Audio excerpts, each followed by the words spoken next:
الرحمن الرحیم الصلاۃ والسلام علیک یا رسول اللہ الصلاۃ والسلام علیک یا نبی اللہ الصلاۃ والسلام علیک یا حبیب اللہ وعلی آلک و اصحابک یا نور اللہ صلی اللہ علیہ وسلم۔ آج ہم آپ کے سامنے گلزار دبستہ حصہ دوم کا سبق نمبر 20 پیش کر رہے ہیں، اور اس سبق نمبر 20 میں صفحہ نمبر 45 پہ حکایت نصیحت یازدہم 11ویں حکایت سے آپ کے سامنے پیش کر رہے ہیں۔ نصیحت یازدہم 11ویں حکایت فرماتے ہیں: تکبر آدمی را خوار و بے مقدار می سازد۔ تکبر غرور گھمنڈ آدمی را منے کو، خوار منے ذلیل اور رسوا، اور بے مقدار یعنی بے وزن، بے عزت، بے قدر اور می سازت بنا دیتا ہے۔ تکبر آدمی کو ذلیل و رسوا اور بے قدر، بے عزت کر دیتا ہے۔ ہرچہ بر خود مپسندی بر دیگرے مپسند، جو کچھ بر خود کے لیے مپسند تو ناپسند کرتا ہے، جو کچھ تو خود کے لیے ناپسند کرے، اپنے لیے ناپسند کرے، بر دیگرے مپسند تو دوسروں کے لیے بھی پسند نہ کر، جو کچھ تو اپنے لیے پسند نہ کرے تو دوسروں کے لیے بھی پسند نہ کر۔ ہر کے در اصل بد است امید نیکی ازو مدار۔ ہر کے جو شخص در اصل میں اعتبار سے بد است برا ہے، امید نیکی کی امید ازو مدار اس سے تو ہٹا لے، اس سے چھوڑ دے یا اس سے نہ رکھ۔ جو شخص اصل میں حقیقت میں برا ہے، امید نیکی کی امید ازو مدار اس سے تو نہ رکھ۔ احمق را ستائش خوش آئند۔ احمق بے وقوف کو ستائش خود اپنی تعریف کرنا اچھا لگتا ہے۔ احمق کو بے وقوف کو تعریف اچھی لگتی ہے۔ احمد کو اپنی تعریف ستائش احمق کو تعریف خوش آیت اچھی لگتی ہے۔ طفلان را ستائش بے جا نمودن بد راہ کردن است۔ طفلان را ستائش بے جا نمودن بد راہ کردن است۔ طفلان مانے بچوں کی، را مانے کو کی، ستائش بے جا یعنی بے موقع تعریف کرنا، ستائش بے جا نمودن بے موقع تعریف کرنا، بد راہ کردن است یعنی بدراہ کردن است مراد گمراہ کرنا ہے۔ بچوں کی بے موقع تعریف کرنا، بد راہ کردن است انہیں گمراہ کرنا ہے۔ نہ کہ بصورت نیکوست سیرت زیبا درو است۔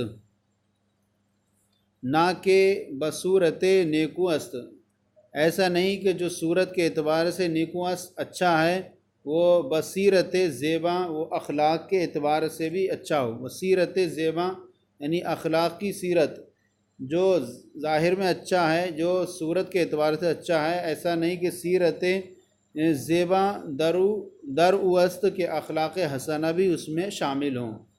ہر کے را خوش آمد خود را فراموش کرد۔ ہر کے جس شخص کو خوش آمد جس شخص کو جو ہے چاپلوسی اچھی لگتی ہے، خود را فراموش کرد۔ جس شخص کو خوش آمد اچھی معلوم ہوتی ہے، خود را فراموش کر، خود کو فراموش مانے بھول کرد جاتا ہے کیا۔ جس شخص کو جو ہے خوش آمد اچھی لگتی ہے اور خود کو اسے بھول گیا۔ جس شخص کو خوش آمد اچھی لگے، خود را فراموش کر خود کو بھول گیا۔ طمع بد است لالچ بد است، بد مانے برا، طمع بد است لالچ برا ہے۔ وَاَز زیادہ طلبی اصل سرمایہ ہم از دست می رود۔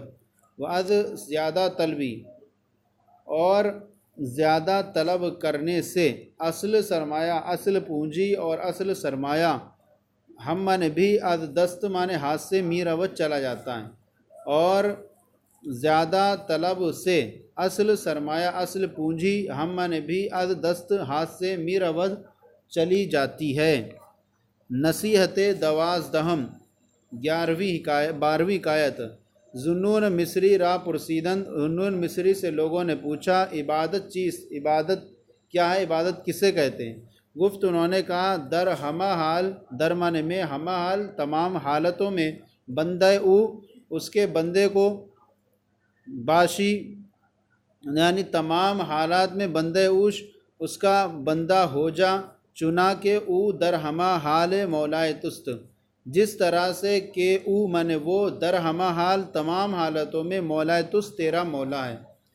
انہوں نے کہا کہ تو تمام حالتوں میں اس کا بندہ ہو جا جس طرح تمام حالتوں میں وہ تیرا مولا ہے۔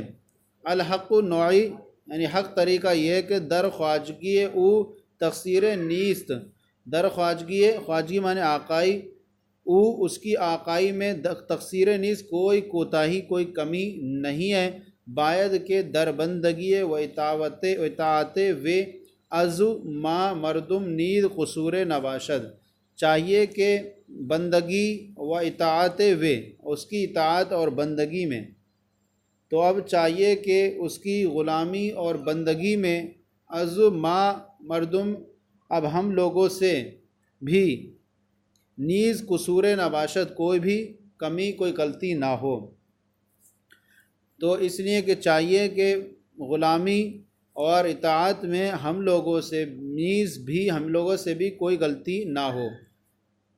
تو حق طریقہ یہ ہے کہ اس کی آقائی میں کوئی کمی نہیں ہے، تو چاہیے کہ غلامی اور اطاعت میں ہم لوگوں سے بھی کوئی کمی نہ ہو۔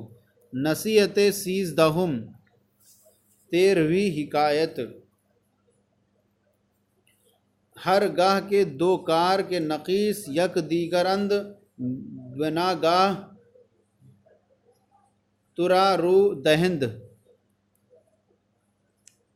ہر گاہ جس جگہ دو کار کے دو کام کے نقیص یک دیگر اند، جس جگہ کے دو کام جو ایسے ایک دوسرے کی نقیض ہیں، جس وقت دو کام جو ایک دوسرے کی نقیض ہیں، بنا گاہ ترا رو دہند، اس کا معنی اچانک تیرے سامنے آ جائیں، جس جگہ کہ دو ایسے کام جو نقیض یک دیگر اند، دو ایک دوسرے کی نقیض ہیں، اچانک تیرے سامنے آ جائیں، وہ نمی دانی اور تو نہیں جانتا، قدام یک ازیں دو بکنی، کہ قدام یک ازیں کہ ان دونوں میں سے کون سے کو، قدام یک کون سا ایک، ازیں دو بکنی ان دونوں میں سے کون سا ایک تو کرے، وہ حق و ثوابس جو کہ حق اور درست ہے، وہ قدام را ترک نمائی اور کون سے کو تو چھوڑ دے کہ غلط و باطلس جو کہ غلط اور خراب ہے، پس نظر کن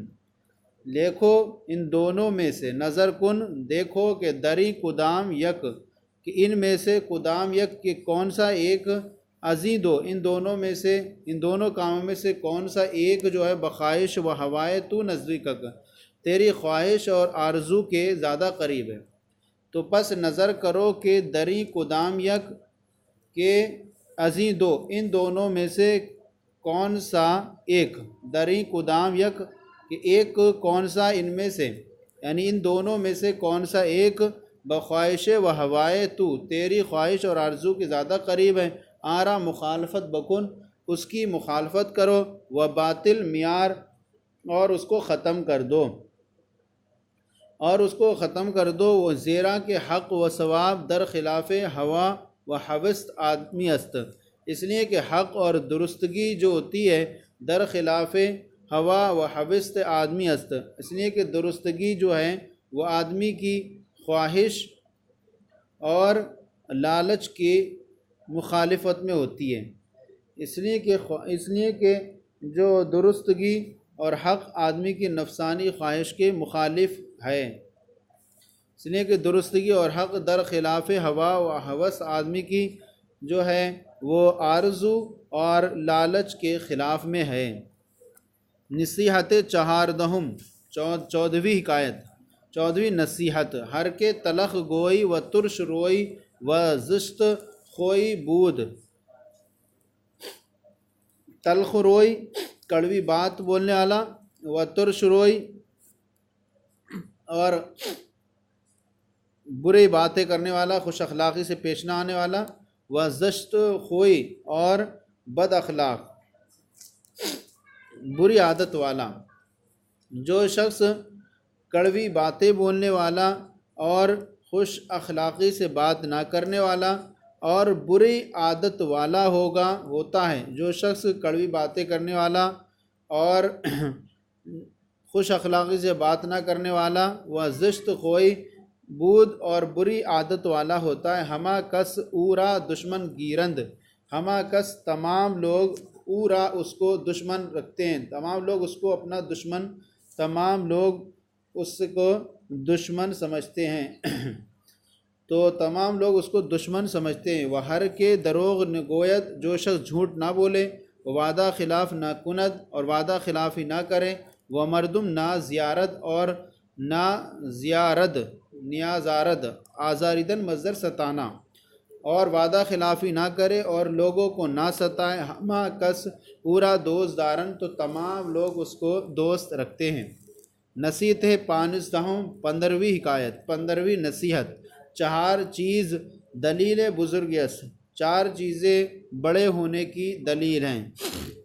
علم را عزیز داشتن، علم کو محبوب اور پیارا رکھنا، و بد را بنکو دفع کردن، بد مانے برائی، را منکو بنکوئی نیکی کے ساتھ، دفع کردن دور کرنا، برائی کو بھلائی سے دور کرنا، و خشم را فرو خوردن، خشم مانے غصے اور فرو خوردن مانے پی جانا، کو مانے اور غصے کو پی جانا یعنی دبا لینا، و خواب و جواب بثواب دادن، اور بجواب و ثواب، اور جواب جو ہے وہ درستگی کے ساتھ دینا۔ تو یہ جو حکایت تھی آج، حکایت نصیحت نمبر 15 یہ، اور سبق نمبر 20 حکایت گلدار دبستہ حصہ دوم کا آپ کے سامنے پیش کیا گیا، مکمل ہوا۔ آج کا سلسلہ کیسا لگا ضرور بتائیں، کمی ہو تو اصلاح فرمائیں، ہمارے چینل کو سبسکرائب کریں، دوسروں کو شیئر کریں تاکہ دوسرے بھی آپ کے ساتھ ثواب میں شریک ہو جائیں۔ جزاکم اللہ۔